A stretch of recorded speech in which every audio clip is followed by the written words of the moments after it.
Which of the following metabolic derangements is most likely in a patient with severe, protracted vomiting? A. Hypochloremic, hypokalemic, metabolic alkalosis. B. Hypochloremic, hypokalemic, metabolic acidosis. C. Hyperchloremic, hypokalemic, metabolic alkalosis. D. Hyperchloremic, hypokalemic, metabolic acidosis. E. Hyperchloremic, hyperkalemic, metabolic acidosis. Answer is E. Hyperchloremic, hyperkalemic, metabolic acidosis. Severe, protracted vomiting can cause a hyperchloremic, hypokalemic, metabolic alkalosis.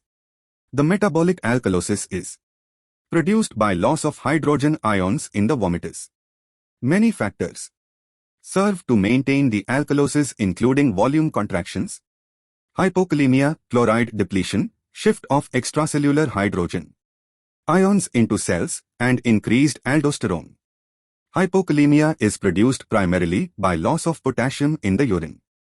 The metabolic alkalosis leads to large amounts of sodium bicarbonate being delivered to the distal tubule. Secondary hyperaldosteronism from volume depletion causes reabsorption of sodium and excretion of large amounts of potassium in the urine. Antihistamines would most effectively control the nausea and vomiting caused by which of the following conditions? A. Chemotherapy administration. B. Digoxin ingestion. C. Gastritis. D. Gastroparesis. E. Labyrinthitis.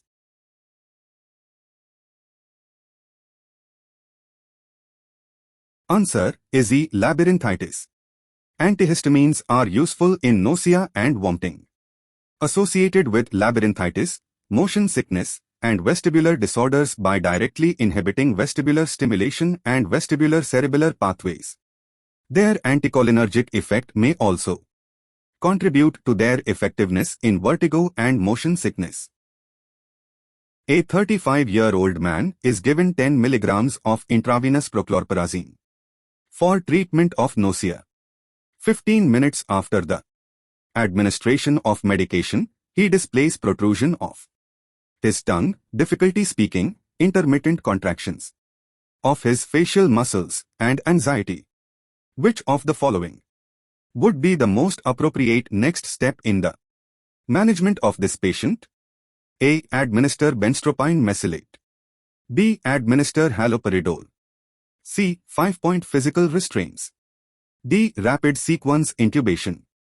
E. Repeat dose of prochlorperazine. Answer is A. Administer benztropine mesylate.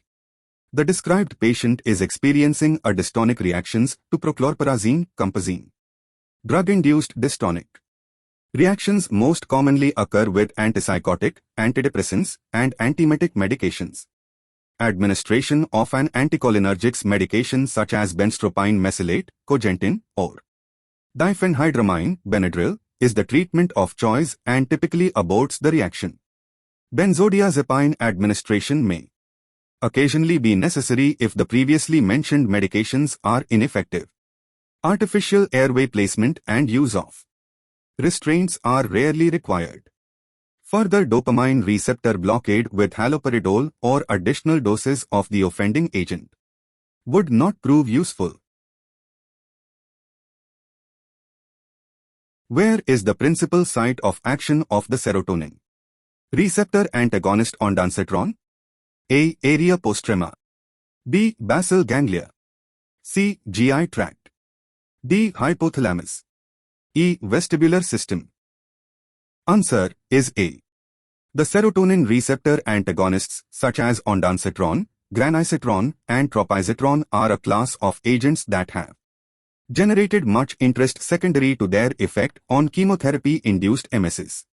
Their principal site of action is the area postrema, which is located in the lateral reticular formation of the medulla.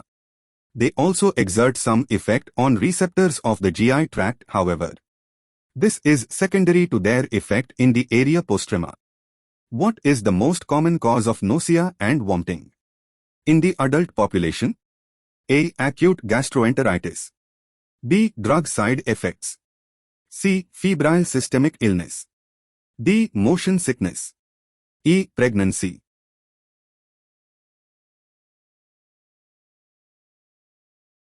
Answer is B. Drug side effects.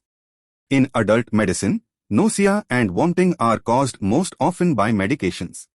When considering the entire population, pediatrics and adults, the three most common causes of nausea and vomiting are acute gastroenteritis, febrile systemic illnesses, and drug effects.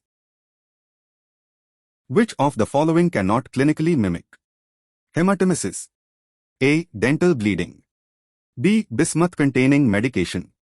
C. Oral trauma or injury. D. Red food coloring. E. Severe epistaxis. Answer is B. When evaluating a patient with an upper gastrointestinal bleed, one must consider other potential causes that are not related to the GI tract. Epistaxis, dental bleeding, oral trauma, and red food coloring can mimic the appearance of hematemesis. Bismuth-containing medication can create melanotic appearing, guaiac-negative stools, so this presentation is not truly consistent with the findings of hematemesis and a possible upper GI bleed. A 56-year-old man presents with nausea, vomiting, and hematemesis since early this morning. He reports vomiting, a combination of coffee ground emesis and, more recently, bright red blood. His past medical history is significant for heavy alcohol use and known esophageal varices. On arrival, he is pale and diaphoretic. His vitals are remarkable for a blood pressure of 90/54ths of a millimeter Hg and a regular heart rate of 118 beats min. What is the most appropriate initial step in management? A. Consult a gastroenterologist for immediate endoscopy. B. Perform a rectal examination to confirm a gastrointestinal bleed. C. Perform electrocardiography to evaluate a cardiac cause for the patient's presentation. D. Perform emergent abdominal plane radiography to evaluate the cause of the GI bleed. E. Place to large bore intravenous catheters and begin crystalloid resuscitation. Initial step in management involves resuscitation with the immediate placement of two large bore intravenous catheters, 18 gauge or larger, and crystalloid infusion. Other diagnostic measures, such as performing electrocardiography or imaging, can be carried out after the initial step of gaining venous access and initiating resuscitation. It is important to note that abdominal plane films are rarely helpful in patients with GI bleeding unless bowel obstruction is suspected. Gastroenterology consultation is an important part of this patient's care plan, however, it is not the first step in management after the evaluation.